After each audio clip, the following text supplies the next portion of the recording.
1968లో నాకు మ్యారేజ్ అయింది.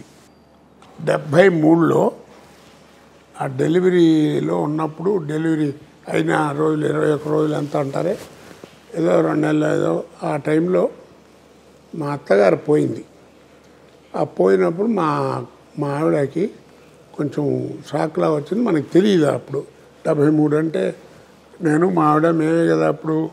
వైద్యం కూడా ఇంత డెవలప్ అయ్యి ప్రతివాడు వైద్యం గురించి మాట్లాడే రోజులు ఎక్కడున్నాయి. She has become a psychiatric patient. She doesn't know who am I for 30 years.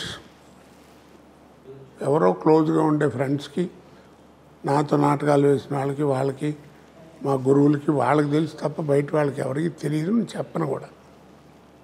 ఇప్పటికి కూడా ఇప్పుడు కొంచెం కూతురుపడి కాస్త అయితే పెద్ద వయసు వచ్చింది 72 దానికి.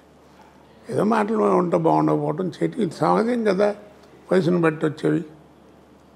మరి నేను ఓర్పుగా ఉన్నాను. నన్ను అందరూ తిడతారు, ఏమై అట మాట్లాడుతుంటే ఊరుకుంటావు ఏంటని. ఊరుకోక ఏం చేస్తాం? ఒక్కటే గుర్తుంచుకోండి సార్, ట్యూబ్లోంచి బయటకు వచ్చిన పేస్ట్ని గుమ్మం దాటి వెళ్ళినటువంటి సంసారాన్ని ఎవ్వడు వెనక్కి లాక్కులాడాడు.